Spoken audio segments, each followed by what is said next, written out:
Hadirin jemaah, insyaallah semuanya dirahmati oleh Allah Subhanahu wa taala. Tidak terasa tamu agung, bulan yang sangat mulia sebentar lagi akan tiba.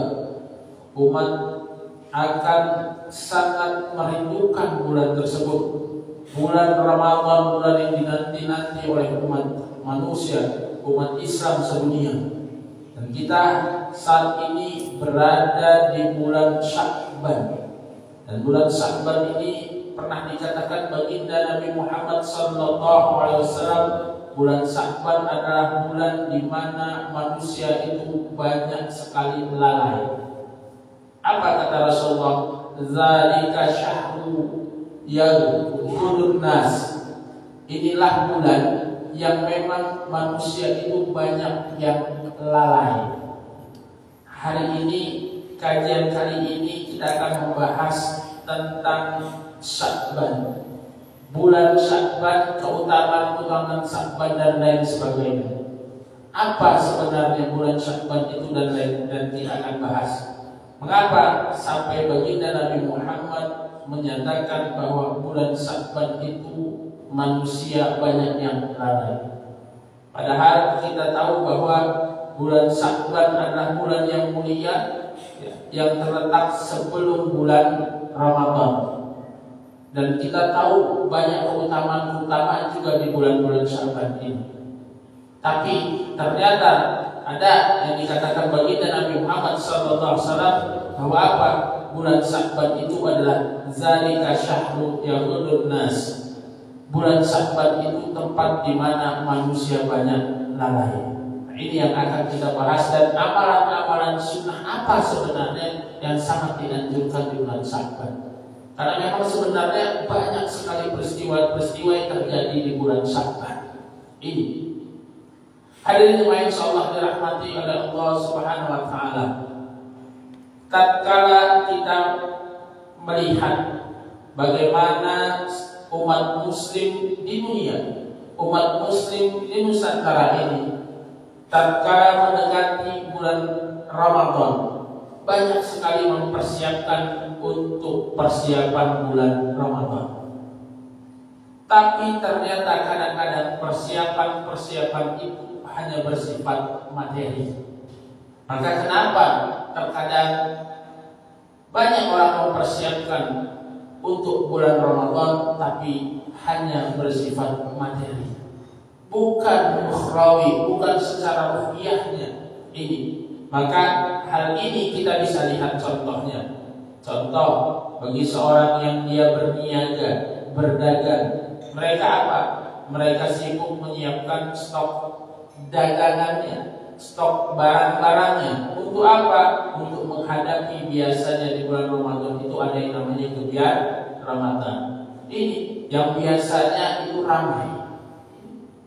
Hanya bersifat materi, mereka persiapkan itu. Bahkan di sebagian daerah lagi ada kegiatan-kegiatan yang lebih buruk dari itu. Apa? Mereka punya kegiatan-kegiatan apa?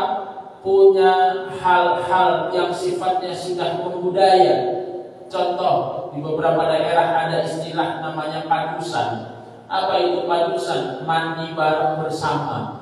Jadi mandi bersama di satu tempat, ya, bisa itu di sungai, ya, bisa itu mungkin di sumber air atau di tempat-tempat lainnya. Mereka niatnya berkumpul untuk menyambut Ramadan. Tetapi ada tradisi-tradisi, ada budaya-budaya di sana yang akhirnya di dalamnya ada kemaksiatan, ada khurafat di dalamnya di situ. Mereka berniat benar ingin menyambut Ramadan, niatnya benar, tapi di sana bercampurnya antara orang-orang laki-laki dan perempuan yang bukan mahramnya. Maka ada talbis di dalamnya, ada percampur adukan antara hak batil di dalamnya. Dan akhirnya ada mereka pun punya keyakinan yang tidak berdasar sama sekali. Ini terjadi. Ada juga bahkan yang konyol. Bagaimana mereka punya sebagian masyarakat itu menjadikan Sya'ban itu sebagai bulan-bulan pelampiasan, aji mumpung kalau bahasa sekarang. Apa? Mumpung belum Ramadan, Jadi apa? Kita puas-puasin. Mumpung bulan Ramadan, kita puas-puasin, puas melakukan apa saja. Mengapa? Karena belum Ramadan. Kalau sudah Ramadan, nanti kita susah, nanti puasa tidak sah dan lain sebagainya. Kadang-kadang kalimat-kalimat ini mampir, kalimat-kalimat ini terdengar di telinga kita. Ini hadirin yang insyaallah dirahmati oleh Allah Subhanahu wa taala. Lalu sebenarnya bagaimana peristiwa-peristiwa apa di bulan Sya'ban? Mari kita akan ketahui. Di bulan Sya'ban itu banyak sekali peristiwa. Salah satunya dikatakan bahwa berpindahnya arah kiblat dari Masjidil Aqsa ke Masjidil Haram itu terjadi di bulan Sya'ban. Ini terjadi di bulan Sya'ban dan itu diabadikan di dalam Al-Quran. Allah berfirman dalam surah Al-Baqarah ayat 144, bagaimana Allah mengabadikan perpindahan arah kiblat itu dari Masjidil Aqsa menuju Masjidil Haram, yang memang sebenarnya ini sudah dinanti-nanti oleh baginda Nabi Muhammad SAW. Mengapa? Karena orang-orang Yahudi, orang-orang kafir pada saat itu mengejek baginda Nabi Muhammad SAW. Mengapa? Tuh lihat ajarannya Muhammad. Kenapa? Tuh mereka menyembah arah kiblatnya di Masjidil Aqsa. Yang itu pun Masjidil Aqsa diyakini oleh orang-orang Yahudi sebagai tempat ibadah mereka. Diejek Rasulullah Muhammad SAW, katanya ajaran yang benar. Tetapi apa? Mereka tuh lihat arah kiblatnya ke tempat kita juga. Rasulullah sedih dan Rasulullah berdoa, mohon agar arah kiblat itu dipindah, dan ternyata Allah dijabah. Dalam surah Al-Baqarah ayat 144 itu dinyatakan bahwa berpindahnya arah kiblat dari Masjidil Aqsa menuju Masjidil Haram. Dari Masjidil Aqsa menuju Masjidil Haram. Ini terjadi di bulan Sya'ban. Lalu ada peristiwa lagi. Apa peristiwa yang lain? Turunnya perintah untuk berpuasa. Itu terjadi kapan? Terjadi di bulan Sya'ban. Lagi-lagi Allah abadikan itu di surah Al-Baqarah ayat 183. Ini ayat yang sangat populer nanti kalau kita masuk di bulan Ramadan. Biasanya para dai, para mubaligh, para ustaz menyampaikan ayat ini dan kita sangat hafal nanti. Allah berfirman surah Al-Baqarah ayat 183 terkait dengan kewajiban kita untuk berpuasa. A'udzu billahi samil 'alim minasyaitonir rajim. Bismillahirrahmanirrahim. Ya ayyuhalladzina amanu kutiba 'alaikumus shiyam kama kutiba 'alal ladzina min qablikum la'allakum tattaqun. Hai orang-orang yang beriman, diwajibkan atas kalian untuk berpuasa sebagaimana telah diwajibkan atas kaum terdahulu agar kalian bertakwa. Ini terjadi pun di bulan Sya'ban. Banyak peristiwa-peristiwa di bulan Sya'ban. Lalu selanjutnya terjadi di bulan Sya'ban apa? Turunnya anjuran, turunnya perintah. Untuk apa? Untuk kita sebagai orang-orang yang beriman itu untuk bersolawat kepada baginda Nabi Muhammad sallallahu alaihi wasallam. Allah abadikan lagi dalam apa? Surah Al-Ahzab ayat 56. Kata Allah, A'udzu billahi as-sami'il 'alim minasyaitonir rajim. Bismillahirrahmanirrahim. Innallaha wa malaikatahu yusholluna 'alan nabi. Ya ayyuhalladzina amanu shallu 'alaihi wa sallimu taslima. Innallaha, sesungguhnya Allah, wa malaikatahu, dan para malaikat, yusholluna 'alan nabi, mereka bersolawat kepada Nabi. Saya pernah sampaikan dalam majelis ini bahwa apa? Satu ibadah yang Allah memerintahkan dan Allah mengerjakan ibadah tersebut adalah ibadah sholawat. Saya pernah sampaikan dalam majelis ini, kalau Rasul memerintahkan sholat, Allah memerintahkan sholat, maka Allah tidak sholat. Allah memerintahkan zakat, Allah tidak zakat. Tapi ada satu ibadah yang Allah memerintahkan kepada hamba-hambanya dan Allah sendiri melakukan ibadah tersebut, yaitu ibadah yang namanya sholawat. Dan Allah katakan, Innallaha wal malaikatahu yusholluna 'alan nabi. Innallaha wa malaikatahu yusholluna 'alan nabi. Sesungguhnya Allah dan para malaikat bersolawat kepada Nabi. Ya ayyuhalladzina amanu shallu 'alaihi wa sallimu taslima. Hai orang-orang yang beriman, kata Allah, bersolawatlah kalian kepada baginda Nabi Muhammad sallallahu alaihi wasallam. Bersolawatlah, dan luar biasa keutamaan solawat ini. Maka termasuk dalam satu riwayat, satu hadis yang hadis ini memang diperselisihkan terkait dengan salah satu perawinya. Apa? Rajab syahrullah wa Sya'ban syahri wa Ramadan syahri ummati. Rajab adalah bulannya Allah, wa Sya'ban dan termasuk adalah bulanku, wa Ramadan adalah bulan ummati. Ini memang ulama terjadi perbedaan karena ada salah satu perawinya yang dianggap ini menjadi lemah sekali hadis ini.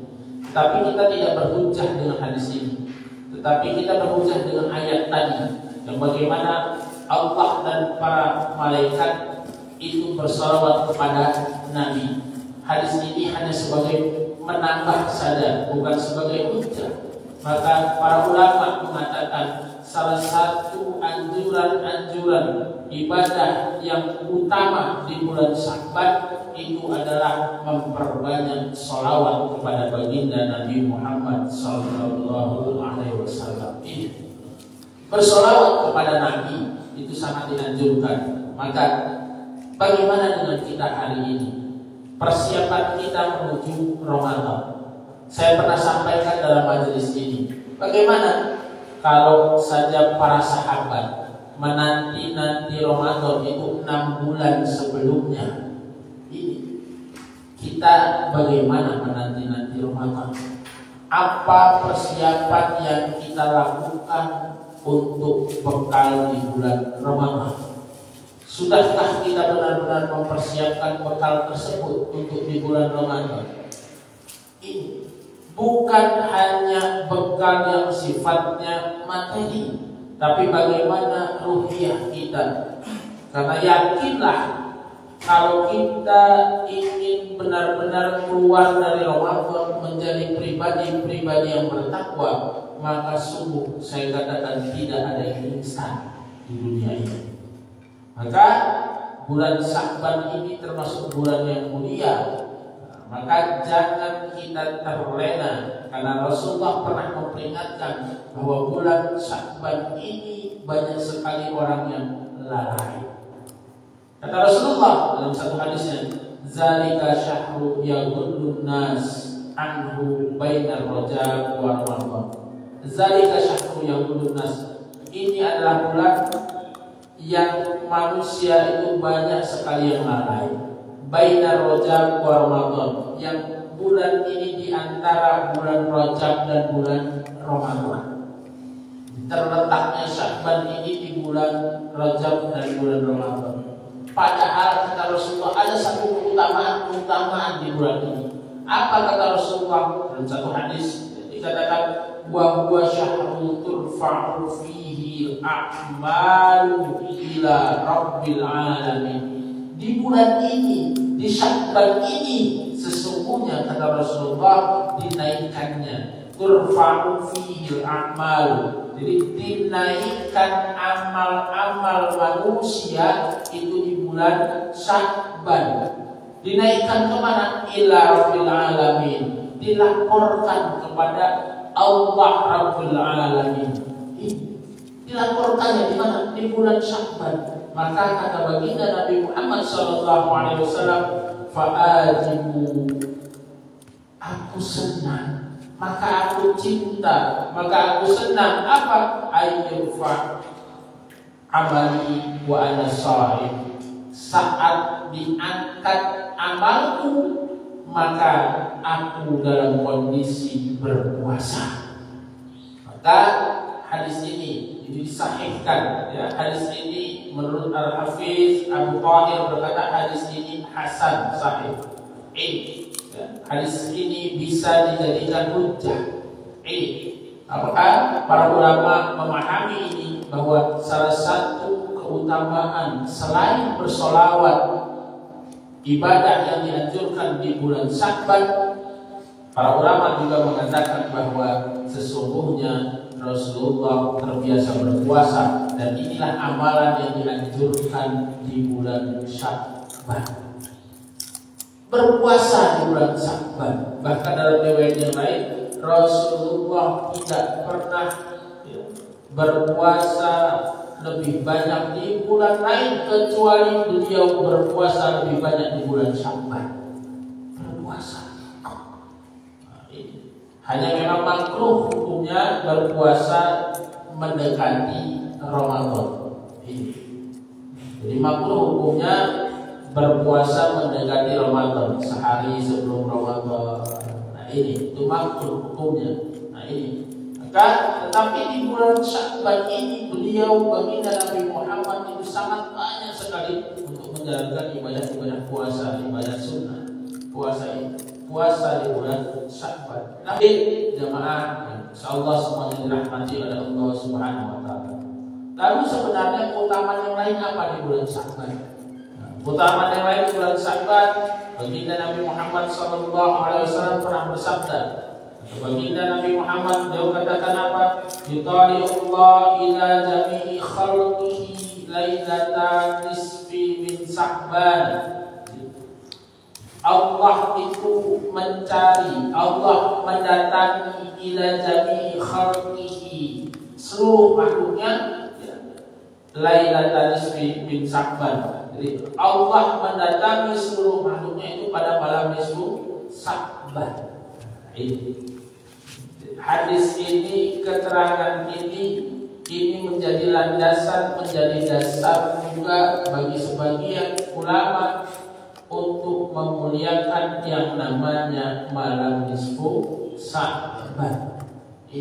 Maka kita lihat di sebagian masyarakat tatkala mendekati yang namanya nisfu Sya'ban, pertengahan di bulan Sya'ban itu sudah mulai beramai-ramai untuk apa? Bertaqarrub ilallah.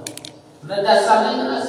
Ya qali'ullah ila jami'i khalqihi lailatan nisfi min Sya'ban.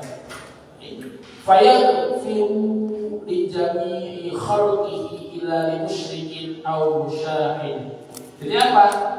Fayaghfiru, maka Allah akan mengampuni.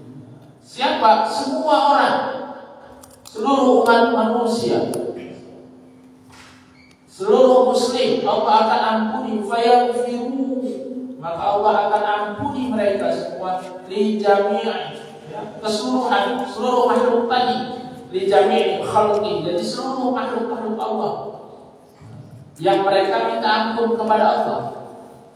Illa, kecuali li musyrikin, orang-orang yang musyrik, au syahidin, dan orang-orang yang bermusuhan.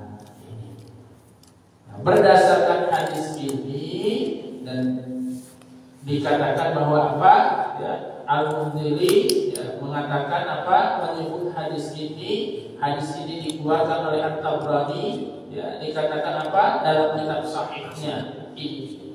Maka hadis ini pun dijadikan hujjah terkait apa? Keutamaan di bulan Sya'ban, terutama nisfu Sya'ban. Kenapa? Allah mengampuni hamba-hambanya. Akhirnya timbullah ijtihad para ulama. yang akhirnya berbeda-beda. Ini perselisihan ada di sebagian masyarakat. Ya. Kalau sudah masuk malam nisfu Sya'ban, berkumpul-kumpul, berdoa bersama. Nah, akhirnya ada yang beristihad, mengambil pendapat apa. Kalau sudah kumpul-kumpul doa bersama, ayat apa yang dipakai, surah apa yang dipakai. Timbul ijtihad di satu tempat, oh ya sudah baca surah Yasin 3 kali. Ada yang seperti itu Bapak? Ada sebagian ya. Baca surah Yasin 3 kali diniatkan, surah Yasin yang pertama diniatkan, surah Yasin kedua diniatkan lagi untuk mencegah apabila bencana bahaya. Baca lagi 3 kali surah Yasin yang ketiga demikian. Diniatkan seperti itu sambil berkumpul-kumpul ya. Ada di sebagian tempat lagi hanya berzikir saja dan berdoa. Maka hadis ini sifatnya umum Bapak. Kenapa? Dalam hadis ini dikatakan bahwa apa? Allah ya, mengampuni hambanya kecuali siapa orang yang musyrik dan orang yang bermusuhan. Maka karena sifat hadis ini umum, maka di sini para ulama mengatakan bahwa apa? Diutamakan, dianjurkan pada malam nisfu Sya'ban itu adalah kita bertakarub ilallah. Takarub ilallah ini bagaimana bentuknya? Bisa bermacam-macam. Bisa dengan berzikir, bisa kita dengan tilawah, bisa kita dengan melakukan sholat sunnah. Bahkan ya, Imam Asy-Syafi'i itu menyampaikan ya, dalam kitabnya, beliau katakan bahwa apa? Ada satu malam dan salah satunya malam nisfu Sya'ban inilah di mana tatkala kita bermunajat, tatkala kita berdoa, maka Allah akan kabulkan doa-doa kita. Ini menurut Imam Asy-Syafi'i. Jadi kata beliau, balaghana annahu kana yuqalu. Jadi telah sampai ya, satu berita ya, kepada kami ya. Dikatakan yuqalu apa? Inna du'a ya, yustajabu fi khamsi layalin. Jadi tatkala inna du'a sesungguhnya doa itu akan yustajabu fi khamsi layalin, akan dikabulkan pada apa? Khamsi layalin, pada 5 malam. Tatkala seseorang hamba berdoa pada malam tersebut di 5 malam ini, maka akan Allah kabulkan. 5 malam ini apa saja? Yang pertama kata Imam Asy-Syafi'i itu dikatakan apa? Fi lailatul Jum'ah, pada malam Jumat. Maka banyak orang beribadah, kumpul-kumpul, nah, berzikir bersama itu di malam Jumat. Karena Imam Syafi'i, dan ini dikutip di dalam kitabnya beliau, kitab induknya yaitu Al-Um, dan dibahas lagi oleh ulama-ulama yang lain, disampaikan lagi oleh ulama-ulama yang lain. Malam Jumat. Lalu yang berikutnya kata Imam Syafi'i walailatul Adha, dan adalah di malam Idul Adha. Lalu walailatul Fitri, dan di malam Idul Fitri. Maka kalau malam Idul Fitri itu ya jangan kita justru lalai, tetapi lakukan, karena tatkala seseorang hamba berdoa di malam tersebut, maka Allah akan kabulkan doanya. Lalu dikatakan lagi apa? Wa awwal lailati min Rajab, dan pada awal bulan Rajab. Kita sudah lewat bulan Rajab ya, tadi. Lalu selanjutnya walailati nisfu min Sya'ban, yaitu di sepertengahan di malam nisfu Sya'ban. Berdasarkan dari perkataan dari Imam Asy-Syafi'i inilah akhirnya umat ya, Islam ini akhirnya apa? Banyak melakukan takarub ilallah, berdoa bersama, berkumpul di malam nisfu Sya'ban. Boleh ibadah sendiri-sendiri, boleh ibadah secara berjamaah, silahkan. Ini Ustaz, saya mau ibadahnya sendiri-sendiri aja, tilawah sendiri di rumah, boleh, silahkan. Karena keutamaan di sini, keutamaan di bulan Sya'bannya, di nisfu Sya'bannya, maka ibadah sendiri-sendiri silahkan. Ustaz, kami berjamaah, karena lebih banyak ambil manfaat jamaah, ya, ambil keutamaan jamaah, silahkan, bagus. Maka berjamaah. Nah, timbullah akhirnya tradisi, timbullah akhirnya ijtihad dari ulama. Selagi itu tidak bertentangan dengan aturan Allah dan Rasulnya, nah silahkan saja. Kenapa tradisinya? Biasanya di sebagian tempat biasanya sambil bawa makanan. Benar apa enggak? Bawa warga, bawa makanan semua, setelah ditaruh semua didoakan bersama. Nah, setelah sudah makanan itu didoakan, setelah doa biar dapat berkah. Biasanya begitu, barokah, berkah. Nah, setelah dapat berkah, didoakan mudah-mudahan dapat berkah. Lalu apa? Dimakan bersama-sama. Apakah ini baik-baik? Boleh. Tidak apa-apa, karena ini termasuk ibadah-ibadah yang sifatnya ibadah yang mutlak, ibadah yang memang yang hal sifatnya Allah perintahkan, Rasul perintahkan, tapi tidak secara spesifik Rasul katakan demikian. Kenapa? Berdoa kapan saja bisa. Bersyukur dalam arti kita bersyukur kapanpun bisa. Maka dalam hal ini termasuk di sini. Berzikir kapanpun bisa. Maka dikumpulkan jadi satu, dan ini termasuk dalam kategori yang namanya bid'ah hasanah. Bid'ah yang baik. Ini yang pernah kita bahas pada kajian-kajian sebelumnya. Ini. Akan tetapi kalau terkait dengan ibadah-ibadah yang sifatnya ibadah itu ibadah muqayyad, ibadah yang terikat secara langsung, maka di situ tidak dibenarkan kita berkreasi di dalamnya. Ibadah yang sifatnya muqayyad, terikat secara langsung, Allah perintahkan, Rasul perintahkan secara spesifik, begini aturannya, begini tata caranya, maka di situ tidak boleh kita berkreasi. Contohnya sholat. Kenapa? Karena ada juga sebagian menyambut yang namanya nisfu Sya'ban ini dengan talbis, dengan percampuran antara hak dan batil di dalamnya. Termasuk salah satunya sebagian dari mereka ada yang melakukan sholat tertentu yang tidak dianjurkan oleh Allah dan baginda Nabi Muhammad SAW. Sholat apa itu? Dikatakan Syekh Abdullah Muhammad Al-Ghimari, dia mengatakan ini terkait dengan sejarah peringatan nisfu Sya'ban. Peringatan nisfu Sya'ban ini dia katakan bahwa apa? Peringatan ini sudah dilakukan jauh-jauh hari. Sudah sejak zaman kapan? Zaman tabi'in. Kita tahu generasi terbaik itu adalah generasi termasuk yang kita ikuti. Generasi terbaik ada salah satunya generasi tabi'in. Jadi dikatakan Syekh Abdullah Muhammad Al-Ghimari mengatakan apa? Sejarah peringatan malam nisfu Sya'ban itu diperingati itu oleh kalangan tabi'in. Siapa?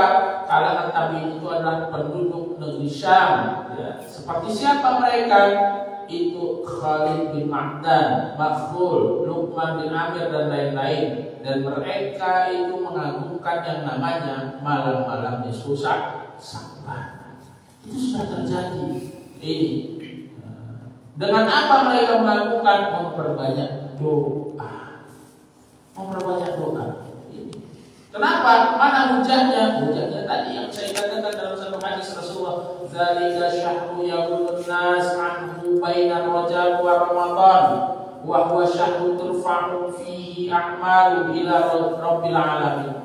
Inilah satu bulan yang mana banyak manusia lalai di dalamnya. Baina Rajab wa Ramadan, yaitu di antara bulan Rajab dan bulan Ramadan. Wa huwa syahru, dan bulan ini, bulan Sya'ban ini, turfa'u fihi a'malu ila rabbil alamin, diangkatnya yaitu amal-amal manusia ke Allah, dilaporkannya amal-amal manusia ke Allah. fa'ajibu ayyufa'a amali wa ana sha'im. Dan aku senang, aku cinta, kata Rasulullah, tatkala amal-amalku itu dilaporkan, aku dalam kondisi berpuasa. Ini salah satu. Lalu dikatakan dalam hadis yang lain juga, ya qa'idullah ila jami' khalqihi lailatan nisfi min Sya'ban fayaghfiru li jami'i khalqihi ila musyrikin aw syahidin. Dan Allah mendatangi makhluk-makhluknya ya, pada malam nisfu Sya'ban, dan Allah mengampuni seluruh makhluknya ya, kecuali orang-orang yang musyrik dan orang-orang yang bermusuhan.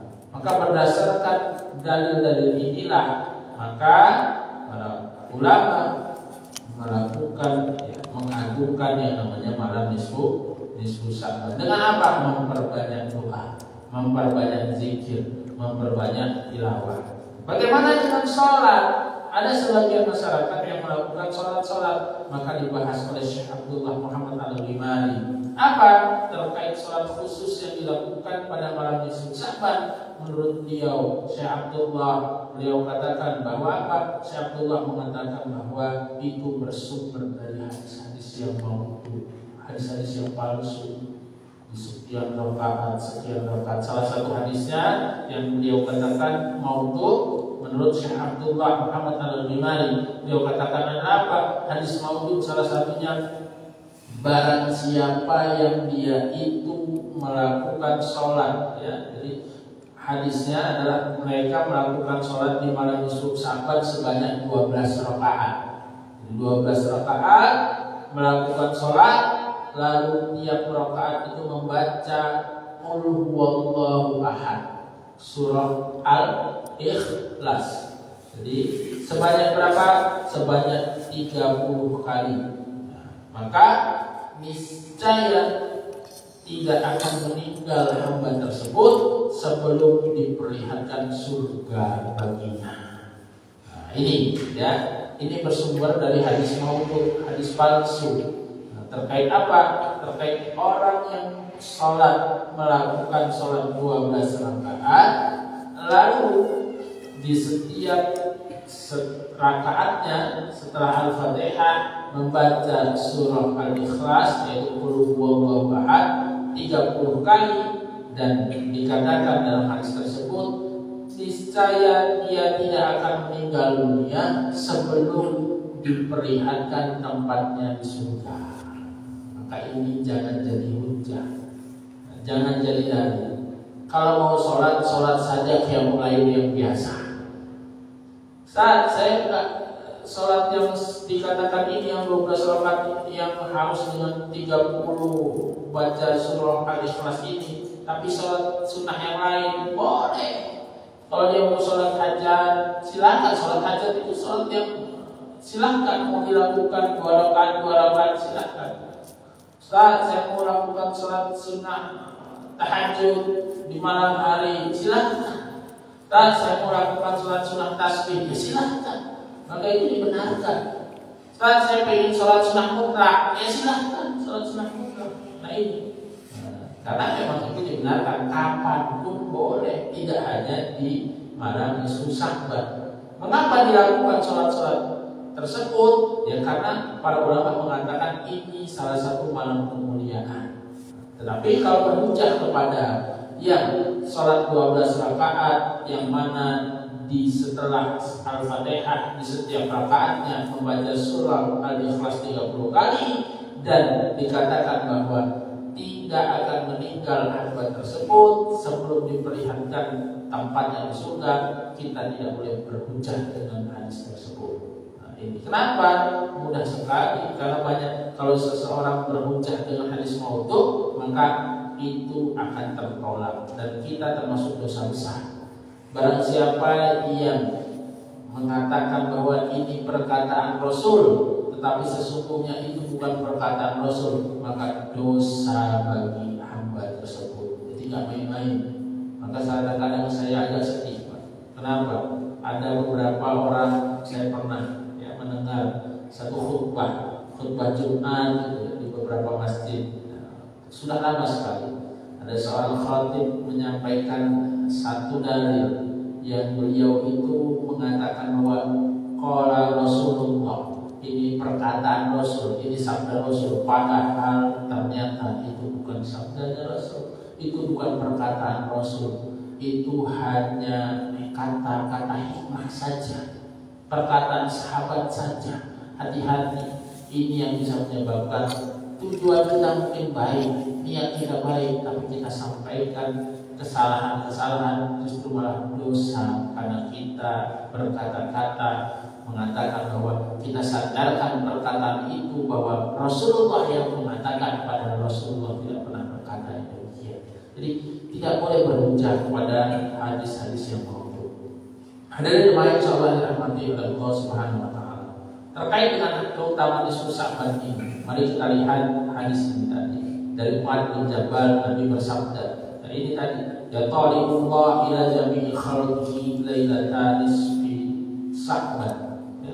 Allah mendatangi makhluknya pada malam nisfu Sya'ban. Fayaghfiru, dan Allah mengampuni di jami'i, seluruh mereka makhluknya, di jami'i khalqihi. Jadi seluruh makhluknya Allah ampuni, ila musyrikin, kecuali orang-orang yang musyrik, au sahihin, dan orang-orang yang bermusuhan.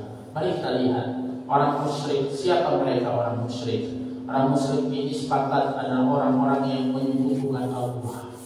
Jadi mari kita lihat, tatkala kita hari ini di hati diri kita, bagaimana kita hari ini? Apakah kita sudah benar-benar beriman secara sempurna, atau jangan-jangan kita masih menyekutukan Allah?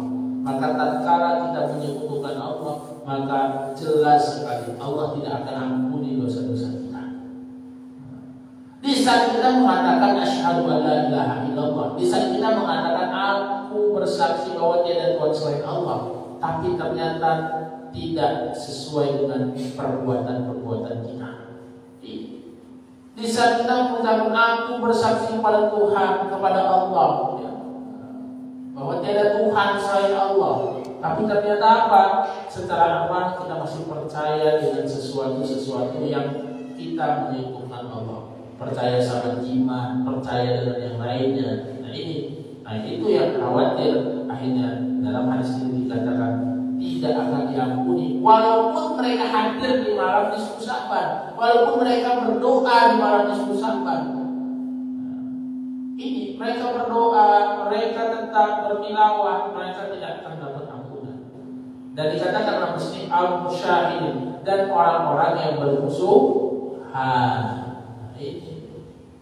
Jadi bagaimana dengan kita hari ini? Jadi yang paling tepat itu bermaaf-maafan itu sebenarnya bukan nunggu Idul Fitri. Nah, ini Idul Fitri. Nanti ajalah masih marah-marahan sama kawannya, masih musuh-musuhan sama kawannya, sama kerabatnya, sama saudaranya. Nanti ajalah maafannya habis puasa, habis Idul Fitri, pas saat Idul Fitri aja, pas momennya tepat untuk maaf-maafan. Bukan. Yang paling tepat itu adalah apa? Dikatakan ini di bulan Sya'ban bermaaf-maafan. Walaupun tradisi bermaaf-maafan di Idul Fitri itu tradisi yang bagus, tradisi yang baik, tetap dilestarikan. Tetap kita lestarikan tradisi-tradisi yang demikian. Tinggal bagaimana kita hari ini, tatkala kita sedang ada persoalan-persoalan dengan siapapun itu, maka selesaikan dengan baik. Selesaikan dengan baik agar apa? Kita mendapat keutamaan-keutamaan itu. Jangan sampai kita termasuk yang dikatakan baginda Nabi Muhammad tidak akan mendapat surga Allah. La yadkhulul jannah, la yadkhulul jannah, la yadkhulul jannah. Tidak akan masuk surga. Siapa mereka yang tidak akan masuk surga? Qatil, mereka yang memutus, yakni qati'ur rahim, mereka yang memutus silaturahim. Kita ibadah, kita sholat, kita puasa, kita zakat, tetapi kita qati'ur rahim, kita memutus silaturahim, maka yakin la yadkhulul jannah, tidak akan mencium baunya surga. Maka mari sebentar lagi ini bulan Sya'ban tanggal 12 ya kalau tidak salah ya, 12 Sya'ban. Sebentar lagi ya kita masuk ya yang namanya malam nisfu Sya'ban. Sayang kalau kita sia-siakan yang namanya nisfu Sya'ban ini dengan hal-hal yang tidak berguna. Maka apa? Bertakwa ilallah. Kenapa? Di malam nisfu Sya'ban ini adalah malam-malam kemuliaan. Imam Syafi'i mengatakan bahwa apa? Doa yang kita panjatkan di malam nisfu Sya'ban itu tidak tertolak. Allah akan menjawab selagi doa-doa itu sesuai dengan tuntunan Allah dan Rasulnya. Ini maka jangan kita lewati dengan kesia-siaan. Lalu di malam nisfu Sya'ban ini juga adalah malam kemuliaan yang mana amal-amal kita itu diangkat. Maka mari, kapan mulai ibadah itu dilakukan? Kalau dikatakan malam nisfu Sya'ban mulai dari maghrib. Di maghrib itu pada maghrib lakukan ibadah-ibadah. Diniatkan karena Allah Subhanahu wa taala. Ikhlas karena Allah, maka yakin di situ Allah akan berikan keutamaan. Silakan kalau di masjid ingin berjamaah, silakan. Ustaz, saya mau zikirnya apa? Zikir apa saja, nggak mesti harus Yasin. Ini zikir apa saja silakan yang terbaik. Dan mau khataman bersama bisa nggak? Bagus khataman bersama. Setelah itu doa bersama, silahkan untuk baik. Bagaimana kita mengagungkan malam-malam nisfu Sya'ban ini sampai terus kita lakukan terus agar apa? Agar benar-benar tatkala kita benar-benar sudah mempersiapkan yang namanya Ramadan dengan baik, keluar dari Ramadan kita benar-benar seperti yang dijadikan Allah menjadi la'allakum tattaqun, menjadi pribadi-pribadi yang bertakwa. Tidak mungkin kita akan menjadi pribadi-pribadi yang bertakwa kalau kita tidak menyiapkan diri kita dari sekarang. Maka siapkan diri kita dari sekarang, siapkan untuk Ramadan kita ke depan. Terus berdoa apa yang dikatakan baginda Nabi Muhammad SAW. Apa? Dengan doa Allahumma barik lana fi Rajab wa Sya'ban wa barik lana Ramadan. Kita minta keberkahan di bulan Rajab, Sya'ban dan sampai di bulan Ramadan. Kita tidak tahu apakah mungkin kita sampai di bulan Ramadan. Kita hanya berdoa dan kita berharap agar Ramadan tiba dan kita bisa menemui Ramadan, dan kita berharap pula di bulan Ramadan ibadah kita diterima oleh Allah Subhanahu wa taala. Ini harapan kita, karena kita tidak tahu Ramadan nanti. Jika kita memang dipertemukan di bulan Ramadan, apakah Ramadan itu adalah Ramadan terakhir kita? Ada satu lagi terakhir, doa yang senantiasa dianjurkan, dipanjatkan, terutama di bulan Ramadan. Bahkan sebenarnya tidak hanya di bulan Ramadan, ya, di bulan-bulan Sya'ban ini pun ataupun kapanpun doa ini sangat dianjurkan. Apa? Allahumma innaka afuwwun karim tuhibbul afwa fa'fu anni. Allahumma innaka afuwwun karim tuhibbul afwa fa'fu anni. Allahumma innaka afuwwun karim tuhibbul afwa fa'fu anni. Itu sudah ada penambahan. Walaupun dalam redaksi hadisnya sebenarnya tidak demikian persis. Redaksi hadisnya Allahumma innaka afu. Jadi Allahumma innaka afu. Jadi tidak ada karim. Itu Allahumma innaka afuwwun karim. Allahumma innaka afuwwun tuhibbul afwa fa'fu anni. Silakan ya, silakan mau dengan redaksi Allahumma innaka afuwwun tuhibbul afwa fa'fu anni saja silakan.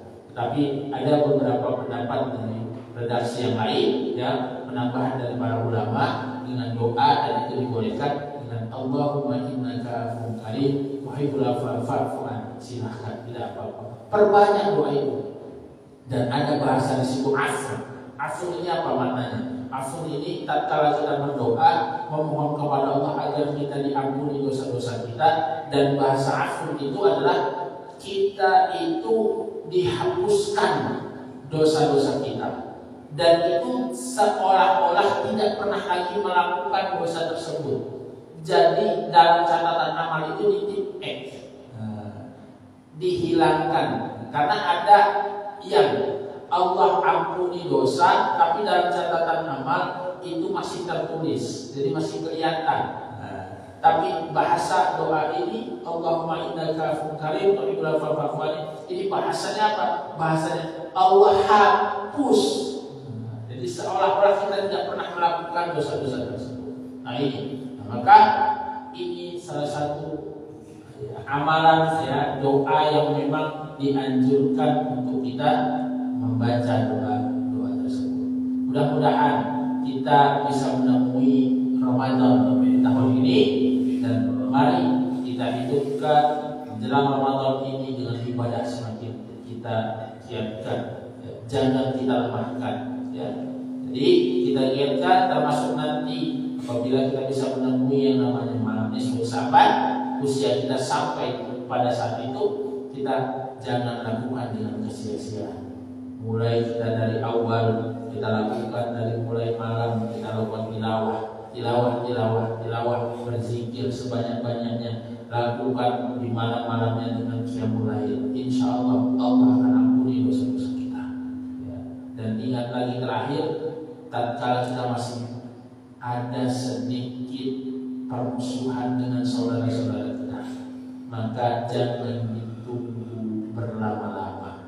Jangan kita ego kita masing-masing. Ustaz, dia yang salah, mestinya dia yang minta maaf duluan. Saya nggak mau seperti itu. Jangan, sesungguhnya kita yang meminta maaf terlebih dahulu, itulah yang lebih mulia. Walaupun kita itu dalam kondisi yang jatuh terakhir. Mudah-mudahan kita bisa istiqomah dalam ketaatan kepada Allah dan Rasulnya. Mohon maaf atas segala kekurangan.